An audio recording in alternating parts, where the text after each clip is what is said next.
I wanted to take conspiracy theory and turn it into conspiracy fact. People kind of suspect this is happening, that certain keywords trigger things within the algorithm. That is actually happening then? That's actually happening. They actually have that. They show like a graph, a tree, and they say, actually, this forms a super story that spans 8 days. So with the Trump-Comey thing, they're able to keep the stories boosted all the way at the top because the algorithm was able to fold a news story into the stories that were preceding it in the last 5 days. Using the label of fake news in order to target legitimate reporting that they just didn't agree with politically. They allowed the mainstream media to structure their stories so that they could remain at the top of their search index, of their news index. I see. And I found the real censorship engine. I knew immediately from the name that this was it. And the name of it was...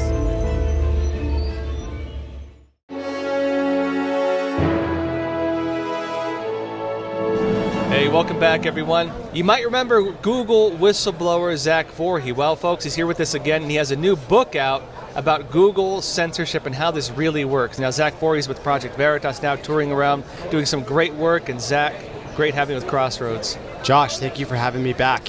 So, what's your new book? It's Google Leaks, a Whistleblower's Expose of Big Tech Censorship. Yeah, so it's the backstory on how I blew the whistle on Google, on the world's most dangerous, totalitarian, globalist corporation, and really it goes in depth on some of the stories that I really weren't appropriate for quick sound bites, the top level stuff. Yeah. You get to the meat of it. In other words, meat of it, like how Google rewrote their news algorithms to specifically go after Trump. Why don't we start with that? Tell us how that works. Yeah, so Google's got a bunch of different projects, and there's a bunch of slides right here, like real-time boost. So these are their actual slides? These are actual slides from the company itself. Let's just turn the page. So what is this? This is their scoring, and this is called real-time hive mind scoring. Hive mind, They literally called it hive mind, right? And get this, their main computer cluster is called the Borg cluster. Right, a little job you're on this called a Borglet. So explain to readers who didn't watch Star Trek what that means. Right, so the Borg cluster is Google's internal name for their system of computers that they use to run all of their mass computing things. Like when they crunch the world's internet websites to perform their search index, Google search, they use the Borg cluster. And so this runs on the Borg cluster. It's called the real-time hive mind scoring system, and they literally built it, as you can see here, they rewrote it according to the fight that Trump was having with Comey. So they built it around Trump's fight with Comey. Yes. Wow. And so that was when Comey had his memo and all these things, and he was trying to, of course, go after Trump, and that was part of the whole Trump-Russia thing and all that. And they were trying to say that Trump was trying to end the Russia investigation, and that was the whole scandal. So they built it during that time. Yes, right. And they also built this clustering mechanism where they could figure out how, through the use of trigger words and keywords and phrases, in order to make one story be a continuation of the previous day's story. Wait a second. So, people kind of suspect this is happening, that certain keywords trigger things within the algorithm. That is actually happening then? That's actually happening. They actually have that. They show like a graph, a tree, and they say, actually, this forms a super story that spans 8 days. And so with the Trump-Comey thing, they're able to keep the stories boosted all the way at the top because the algorithm was able to fold a news story into the stories that were preceding it in the last 5 days. Now, I know a lot of people would look at that and say, well, isn't that just to make the bigger stories more prominent because it's just better for, business and people are looking for the story? Or is there something deeper to it? It's not for increasing market share in the United States because their competitors are now having exponential growth. Like DuckDuckGo has had exponential growth. And so people are clearly sick and tired of Google's censorship and the rigging of their search results. And the rigging of the search results comes from stuff like this. The real-time events, the way that they allowed the mainstream media to structure their stories so that they could remain at the top of their search index, of their news index. I see. So that whenever, you ever remember that time where you could type in any 3-numbered word and then COVID cases. You go back to 2010, Epoch Times was actually, on Google, we were oftentimes top 10 search results with any news story. Yes. Yeah, and we of course got taken out from that. We don't know the algorithm for it, but we got taken out. I can tell you the from algorithm for that. Do you want to know? Yeah, tell me. It's called the EAT score. It's called expertise, authoritativeness, and trustworthiness. It goes into your PageRank score, which Google assigns each website, and they won't tell you what your PageRank score is. In fact, there's been congressional subpoenas to ask what the PageRank score is, and Google will simply not give it up. And this is ideological, or do they use other mechanisms? It is ideological, and here's why. They base the score off of what the mainstream media says, and also what Wikipedia says. I see. Right? Now, the problem with Wikipedia is that they've gone from using primary sources to using secondary sources that describe the primary sources. And media. So, in other words, media organizations are controlling the entire system.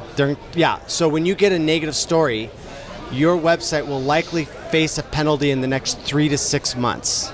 And so it's really important for businesses out there, if they get hit, they get slandered, to go force a retraction, because if they don't, it's going to end up on Wikipedia, and then this defamation laundering engine, known as Wikipedia, will cause their search ranking on Google to go down. Defamation laundering engine, I like that. Yeah. And it's how it works. So we've seen it with Epoch Times, where we get hit pieces on us, and it's interesting to watch, because if you read the comments on the hit pieces, it's like people just insult the people who wrote them. Yeah. It's like the grassroots, the normal people, obviously don't believe it or go along with it. But then we start seeing our business get hit because the other institutions start targeting us using those stories. And so this is actually part of the system, though. This is the technology side of how this actually works, is what you're saying. Yeah, and the thing is that before, where the PageRank score used to change very slowly, the criteria was incrementally updated without that many changes from quarter to quarter, now the changes are coming much more rapidly. And that's because the authoritativeness is changing so rapidly. So, for example, if you cite the WHO and Dr. Fauci from a year ago, today that's going to be misinformation, right? Masks don't work, that's now considered misinformation. But that's what Dr. Fauci was saying back in March of 2020. And so now that we have this rapid changing of the narrative pretty much every month now, they need to have an automated way of which they can sort of shift the definition of truth and then re-rank all the different news articles based on that. Well, and I think this brings up a bigger picture then of how these algorithms actually work and how they're being written with the intention of this. I mean, is this being done intentionally, would you say, with an ideological or political goal?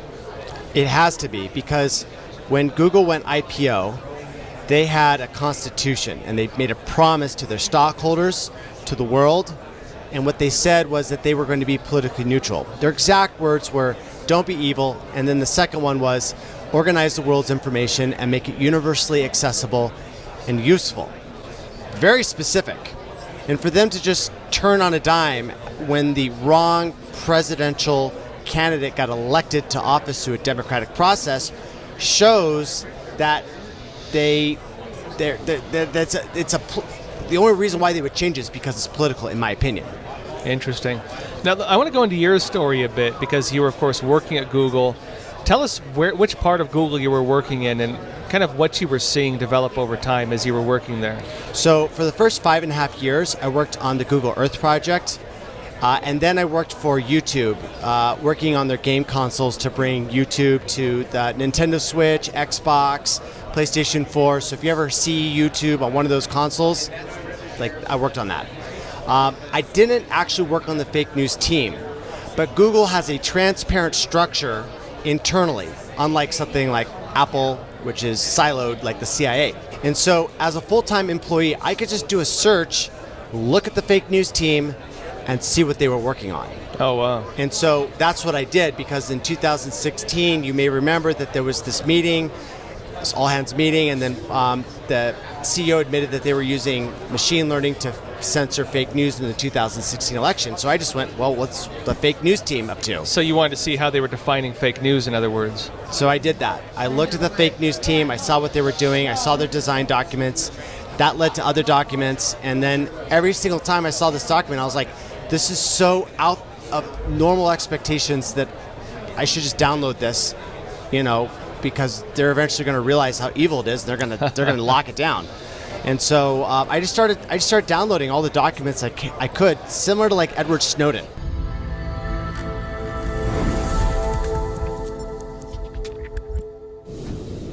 Well, folks, 2 months on now, and we are still totally demonetized by YouTube. But given the situation where we have to censor ourselves if we want to really stay on this platform and make it work, we've decided on something else, which is this.